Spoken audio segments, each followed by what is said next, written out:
दोस्तों, इस वीडियो में हम लोग शैवाल के बारे में पढ़ेंगे। शैवाल और जीवाणु के बारे में भी आगे पढ़ेंगे। पिछले वीडियो में हमने पादप जगत के वर्गीकरण थैलोफाइटा, ब्रायोफाइटा और ट्रैकियोफाइटा के बारे में संक्षिप्त अध्ययन किए थे और थैलोफाइटा में कवक के बारे में पूरा पढ़ लिए थे। अब इस वीडियो में हम लोग शैवाल और जीवाणु के बारे में पढ़ेंगे। तो चलिए शुरू करते हैं। शैवाल, जिसको इंग्लिश में अलगी भी बोलते हैं, इसके अध्ययन को क्या कहा जाता है? शैवाल के अध्ययन को फाइकोलॉजी।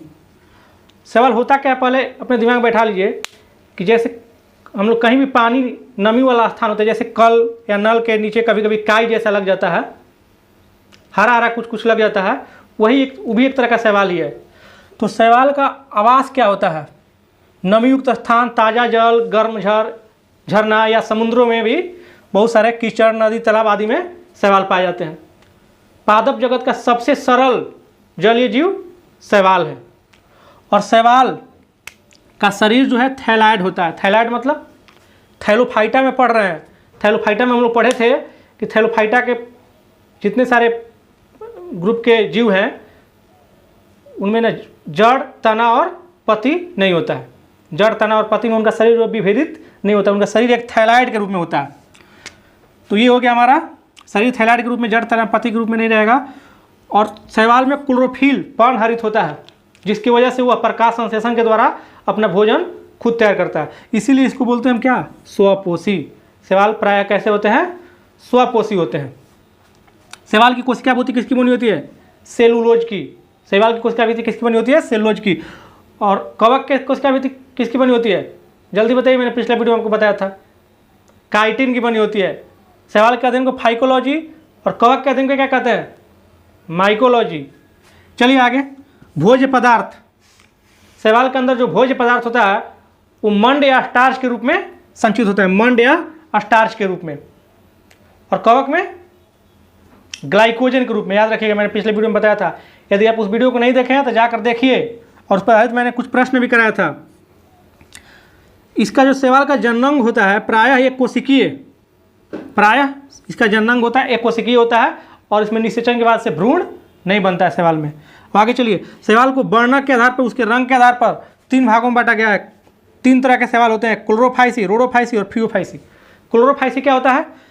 हरा वर्णक वाला। क्लोरोफाइसी हरा, क्लोरोफिल होता है ना हरा, तो उसी तरह से हरा वर्णक का याद रखने का तरीका भी हो गया। क्लोरोफिल हरा रंग का, तो ये हरा हो गया। रोडोफाइसी लाल यानी कि रेड, रेड लाल, तो वही रोडोफाइसी कैसा शैवाल होता है? लाल। भूरा फियोफाइसी, जिस शैवाल का रंग भूरा होता है उसे हम फियोफाइसी कहते हैं। अब चलिए कुछ शैवाल के बारे में जानते हैं। कुछ शैवाल बर्फ पर भी उगते हैं। वैसे शैवाल जो बर्फ पर उगते हैं उसको क्रिप्टोफाइट बोलते हैं। याद रखिएगा, बर्फ पर उगने वाले शैवाल को क्रिप्टोफाइट, चट्टान पर उगने वाले शैवाल को लिथोफाइट। जिसमें लिथो लग गया समझिए कि चट्टान के बारे में कह रहा है, लिथो। क्रिप्टो यानी कि बर्फ पर, क्रिप्टोफाइट लग गया, बर्फ के पर उगने वाले शैवाल को लिथोफाइट, चट्टान पर उगने वाले शैवाल को। कुछ शैवाल ऐसे भी होते हैं जो अधिपादप होते हैं। अधिपादप किसको बोलते हैं? जो दूसरे पौधा के ऊपर निर्भर रहे या दूसरे पौधा पर उगे, उसे इंग्लिश में एपीफाइट भी बोलते हैं। उडोगिनियम भी एक ऐसा सवाल है। तो उडोगिनियम कैसा सवाल है? तो अधिपादप सवाल है। कछुआ के पीठ पर कुछ सवाल होते हैं, किसी किसी जीव के ऊपर भी उगते हैं। तो कछुआ के पीठ पर उगने वाले सवाल को क्या कहते हैं? पाए जाने वाले सवाल को प्रोटोडर्मा। कछुआ के पीठ पर प्रोटोडर्मा पाया जाता है। घोंगे पर क्लेडेफोरा। याद रखिएगा, घोंगे के ऊपर भी एक तरह का सवाल पाया जाता है, क्लेडेफोरा। कछुआ के पीठ पर प्रोटोडर्मा। ये क्वेश्चन बहुत इंपॉर्टेंट है, याद रखिएगा। हाइड्रा के शरीर के अंदर, कुछ जीव के शरीर के अंदर भी शैवाल पाए जाते हैं। जैसे हाइड्रा के शरीर के अंदर जूक्लेरेला नामक शैवाल पाया जाता है। कौन सा शैवाल पाया जाता है? जूक्लेरेला। और एक सहजीवी संबंध बनाता है। सहजीवी के बारे में मैंने बताया है। सहजीवी यानी कि जो वैसा जीने का तरीका जिसमें दोनों को एक दूसरे से फायदा हो, यानी कि जूक्लेरेला को भी हाइड्रा से फायदा होगा और हाइड्रा को भी जूक्लेरेला से फायदा होगा। नेक्स्ट है, कुछ शैवाल परजीवी भी होते हैं। उसका एक एग्जांपल है सिफेल्यूरोस। याद रखिएगा, बहुत इंपॉर्टेंट है सिफेल्यूरोस। इसकी वजह से चाय और कॉफी उद्योग को बहुत ही नुकसान होता है। इसके पत्तियों पर इसके कारण रोग लग जाते हैं इस शैवाल के पाए जाने के कारण। और कौन सा रोग होता है? लाल कीट रोग। याद रखिएगा, सिफेल्यूरोस के कारण कौन सा रोग होता है? लाल कीट रोग। किसके कारण? सिफेल्यूरोस के कारण। और यह एक तरह का परजीवी है। सी फ्लोरेंस एक शैवाल है जिसके कारण लाल कीट रोग होता है। किस में? चाय और कॉफ़ी में। पेड़ों की छालों, दीवारों और चट्टानों पर भी शैवाल पाए जाते हैं। उनमें से एक साइमन सिएला है। यह कहाँ पाया जाता है? पेड़ों की छालों, दीवारों और चट्टानों पर, साइमन सिएला। मनुष्य और जंतुओं के आंत में भी एक शैवाल पाया जाता है, ओसिलेटोरिया। ओसिलेटोरिया नाम याद रखिएगा। क्वेश्चन पूछ सकता है कि मनुष्यों के आंत में या जंतुओं के आंत में कौन सा शैवाल पाया जाता है, नाम दे देगा आपका, लिवनेरिया, स्टुलेरिया, स्टुबुलेरिया, इस तरीके से 4 नाम दिया रहेगा। तो ओसिलेटोरिया, क्या नाम है? ओसिलेटोरिया। देखिए नाम थोड़ा सा अटपटांग है, लेकिन आप इसको पढ़े रहिएगा तो ऑप्शन रहेगा तो आपको दिख जाए, आप मार पाइएगा। इसके बारे में पढ़े रहिएगा। तो प्रजनन अब इसमें कैसे कैसे होता है? प्रजनन क्या होता है? संसार में जितने सारे जीव हैं सब एक अपने समान संतति पैदा करते हैं, उसे हम प्रजनन कहते हैं। तो शैवालों में प्रजनन 3 तरीका से होता है, कायिक, अलैंगिक और लैंगिक। कायिक में क्या होता है?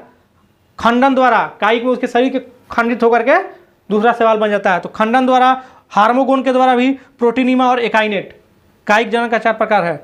खंडन 4 प्रकार से इसमें कायिक जनन, खंडन के द्वारा, हार्मोगोन के द्वारा, प्रोटीनिमा के द्वारा और एकाइनेट के द्वारा। अलैंगिक में क्या होता है? चल बीजाणु, अचल बीजाणु और हिप्नोसोर के द्वारा।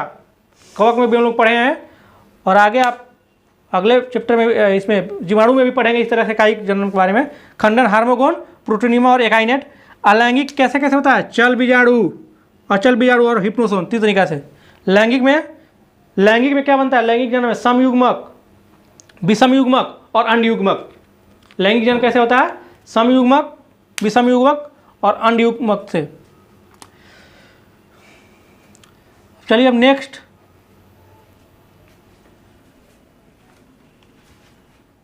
शैवाल लाभदायक भी होते हैं। अब हम लोग लाभदायक शैवाल के बारे में पढ़ेंगे कि कौन कौन शैवाल का उपयोग किस चीज़ में किया जाता है। तो लाभदायक शैवाल में फर्स्ट है, भोजन के रूप में भी कुछ शैवाल का यूज करते हैं। जैसे जापान में अल्वा नामक एक शैवाल है जिसे समुद्री सलाद भी कहा जाता है। समुद्री सलाद किसे कहा जाता है? अल्वा को। जापान में इसे लोग भोजन के रूप में उपयोग करते हैं। पोरफायरा नामक शैवाल का भी जापान में उपयोग होता है भोजन के रूप में। किस शैवाल का? पोरफायरा। नॉस्टक भी एक शैवाल है, उसका उपयोग भोजन के रूप में चीन में किया जाता है। नॉस्टक नामक शैवाल का उपयोग भोजन के रूप में चीन में किया जाता है। रोडोमेरिया शैवाल का उपयोग स्कॉटलैंड में लोग तंबाकू के रूप में करते हैं। याद रखिएगा, स्कॉटलैंड में तंबाकू के रूप में लोग किस शैवाल का उपयोग करते हैं? तो रोडोमेरिया क्या है? एक तरह का शैवाल है, इसका उपयोग हम स्कॉटलैंड में तंबाकू के रूप में करते हैं। नेक्स्ट है अम्बालिकस एक तरह का शैवाल है, भारतीय उपमहाद्वीप में पाया जाता है। भारतीय उपमहाद्वीप क्या है? भारतीय उपमहाद्वीप यानी कि भारत के आसपास के जितने समुद्री तटीय है वो सब भी उसी में आ जाते हैं देश। तो भारतीय उपमहाद्वीप में अम्बालिकस नामक शैवाल को भी भोजन के रूप में उपयोग किया जाता है। शैवाल में vitamin A, C, D, E, carbohydrate और अकार्बनिक पदार्थ की मात्रा प्रचुर मात्रा में होती है, इस वजह से इसका उपयोग हम भोजन के रूप में करते हैं। तो बताइए, तो विटामिन ए का रासायनिक नाम? विटामिन ए का रासायनिक नाम क्या होता है? रेटिनॉल। विटामिन सी का एस्कॉर्बिक एसिड, विटामिन डी का कैल्सीफेरॉल, विटामिन ई का टोकोफेरॉल। इस तरीके से अगर कुछ पीछे का भी आता है तो हम आपको रिवाइज करा दिया करेंगे। अब भोजन के रूप में हमने पढ़ा अल्वा समुद्री सलाद हो गया, पोरफायरा भी जापान में खाने के उपयोग किया जाता है, नॉस्टॉक चीन में, रोडोमेरिया को तंबाकू के रूप में स्कॉटलैंड में उपयोग किया जाता है, भारतीय उपमहाद्वीप में अम्बालिकस। अब हम लोग पढ़ेंगे उद्योग में भी बहुत सारे शैवाल का उपयोग किया जाता है। तो कोन्ड्रस एक शैवाल है जिससे आयरिश अगर प्राप्त किया जाता है। याद रखिए, कोन्ड्रस शैवाल से क्या प्राप्त किया जाता है? आयरिश अगर, जिसका उपयोग चॉकलेट उद्योग में किया जाता है। ऐसे भी क्वेश्चन पूछ सकता है कि आयरिश अगर किस शैवाल से प्राप्त होता है? तो कोन्ड्रस से। किससे प्राप्त होता है आयरिश अगर? कोन्ड्रस। और अगर एक पदार्थ है जिसका उपयोग जिसको हम लाल शैवाल से प्राप्त करते हैं। अगर किससे प्राप्त होता है? लाल शैवाल से। अगर लाल शैवाल का नाम भी पूछ दे तो ग्रेसिलेरिया और जिलेडियम। ऐसे लाल शैवाल पूछता है कि अगर किससे प्राप्त होता है? तो लाल शैवाल से। कौन सा? ग्रेसिलेरिया और जिलेडियम। सरगैसो सागर का नाम सुने ना, ज्योग्राफी में पढ़े होंगे। सरगैसो सागर का नाम सरगसम नामक शैवाल से ही पड़ा है, सरगसम। इसका उपयोग चारा के रूप में भी किया जाता है और जापान में लोग इसका उपयोग कृत्रिम ऊन बनाने के लिए भी करते हैं। किसका? सरगैसम, जिसके कारण सरगैसो सागर का नाम पड़ा। एलिजन एक पदार्थ है, औद्योगिक पदार्थ जो शैवाल से निकलता है। इसका उपयोग टाइपराइटर के रोलर में किया जाता है। याद रखिएगा, किसका उपयोग? एलिजन का। एल्जन किससे प्राप्त होता है? क्वेश्चन पूछ एल्जन किससे प्राप्त होता है? कवक, शैवाल, विषाणु, जीवाणु। तो हमारा हो जाएगा शैवाल। कैराड्रस, कैराड्रस शैवाल का भी उपयोग कोरोगेनिन नामक पदार्थ को निकालने में किया जाता है। कोरोगेनिन किससे निकलता है? कैराड्रस से। इसका उपयोग शैम्पू, जूता, पॉलिश और श्रृंगार वगैरह में किया जाता है। तो याद रखिएगा कैराड्रस शैवाल से क्या निकलता है? केरोगेनिन। चाहे से पूछ देगा कि केरोगेनिन किससे प्राप्त होता है? शैवाल, कवक, जीवाणु, विषाणु। तो केरोगेनिन सिर्फ ये याद रखिएगा तो शैवाल हो जाएगा। अगर शैवाल का नाम पूछेगा तो कैराड्रस। और कुछ शैवाल का उपयोग हम कृषि क्षेत्र में भी करते हैं, जैसे नॉस्टक, एनाबिना। ये सब क्या करते हैं? नाइट्रोजन स्थिरीकरण। नाइट्रोजन स्थिरीकरण का मतलब कि नाइट्रोजन का स्थिरीकरण किया जाता है, यानी कि प्लांट जो होते हैं, जो भी पादप होते हैं पौधे, वो हमारे वायुमंडल से जो नाइट्रोजन होता है उसको डायरेक्ट नहीं ले सकते हैं, उसे किसी यौगिक के रूप में लेते हैं। तो वही ये सब नॉस्टक, एनाबुना, ये सब क्या करता है? और बहुत सारे जीवाणु भी है जो वायुमंडलीय नाइट्रोजन को नाइट्रेट में बदलता है, जिसे हम फिर पौधा अपना ग्रहण करता है, उससे अपना भोजन तैयार करता है, पोषण अपना ग्रहण करता है। तो नाइट्रोजन स्थिरीकरण इसी को कहता है। इसमें नॉस्टक, एनाबुना ये सब उपयोग है। नीलहरित शैवाल के धान की खेती में बहुत ही उपयोग होता है। धान की खेती में उसके एग्जाम्पल क्या है? नॉस्टक। नॉस्टक भी एक तरह का नीलहरित शैवाल भी है। शैवालों से बहुत तरह तरह के खाद भी बनाए जाते हैं, जो कि बंजर भूमि को भी उर्वरक बनाता है शैवाल। औषधि के रूप में औषधि कारा और नाइट्रेला। कारा और नाइट्रेला एक तरह का, इससे मलेरिया उन्मूलन की दवा बनाई जाती है। किससे? कारा और नाइट्रेला। तो क्वेश्चन पूछ देगा ये कारा और नाइट्रेला शैवाल का उपयोग किस रोग में किया जाता है? तो हमारा हो जाएगा मलेरिया उन्मूलन। क्लोरेला, क्लोरेला नाम याद रखिएगा। इसे क्लोरेलिन नामक एंटीबायोटिक भी तैयार किया जाता है, और इसी को अंतरिक्ष शैवाल भी कहते हैं। क्लोरेला के क्या कहते हैं? अंतरिक्ष शैवाल। और क्वेश्चन पूछ दे कि अंतरिक्ष शैवाल किसे कहा जाता है, तो क्या होगा हमारा? क्लोरेला। अंतरिक्ष यात्री इसे अपने हौज या कबिन में उगाते हैं ताकि भोजन उससे प्राप्त किया जा सके और उससे ऑक्सीजन भी मिलता है। और क्लोरेला शैवाल का भी उपयोग प्रकाश संश्लेषण की खोज में भी किया गया था, अनुसंधान में भी इसका। एक और है लिमिनेरिया। लिमिनेरिया शैवाल, लिमिनेरिया। लिमिनेरिया का उपयोग आयोडीन निकालने में किया जाता है। तो पूछता है क्वेश्चन कि आयोडीन किस शैवाल से निकलता है? तो हमारा हो जाएगा लिमिनेरिया। आयोडीन कमी से कौन सा रोग होता है? गलगंड रोग।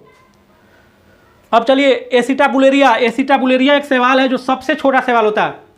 शैवाल में सबसे छोटा शैवाल एसिटाबुलेरिया, और इसका उपयोग केंद्रक के खोज में भी किया गया था। रॉबर्ट हुक ने किया था ना। इसका उपयोग केंद्रक के भी खोज में किया गया था। किस शैवाल का उपयोग? एसिटाबुलेरिया। क्वेश्चन पूछ सकता है कि केंद्रक के खोज में किस शैवाल का उपयोग किया गया था? तो एसिटाबुलेरिया। जीव द्रव्य की खोज में किस शैवाल का उपयोग किया था? वेलेनिया।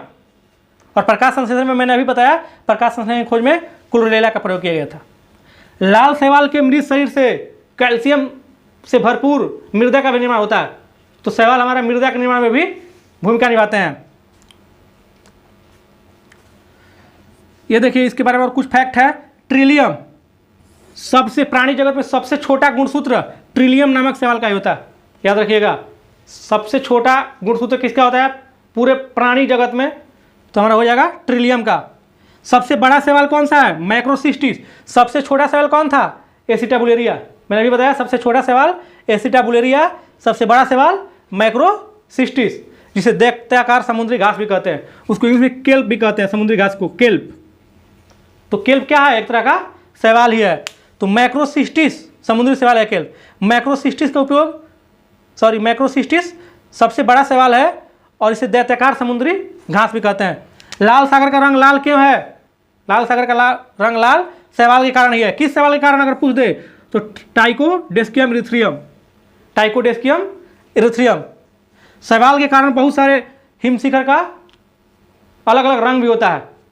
शैवाल के कारण ही बहुत सारे हिमशिखर का अलग अलग रंग भी होता है। फिर से आप इसको एक बार स्पीड बढ़ा करके फिर से रिवीजन एक बार कर लीजिएगा, तब फिर हम लास्ट में जीवाणु पढ़ने के बाद फिर से तब क्वेश्चन करेंगे। आपको क्लास में ही पूरा उसको एक बार दो बार देख लीजिए कि क्लियर एकदम याद हो जाए, तब फिर जाकर के आप कोई भी बुक पढ़िएगा, साइंस का हो, सब्जेक्टिव या ऑब्जेक्टिव, तो अब आपको क्लियर समझ में आएगा क्या क्या कैसे कैसे हुआ है। ऐसे डायरेक्ट पढ़िएगा, सेल्फ स्टडी भी कीजिएगा तो दिक्कत होने लगेगा। तो इसलिए मैंने आपको पढ़ा दिया, और आप इसको रिवीजन कीजिए। इससे बाहर बहुत कम ही क्वेश्चन आएगा, और कुछ क्वेश्चन कराएंगे हम लोग, तो उसमें भी कुछ पकड़ा जाएगा। तो चलिए अब हम जीवाणु देखते हैं।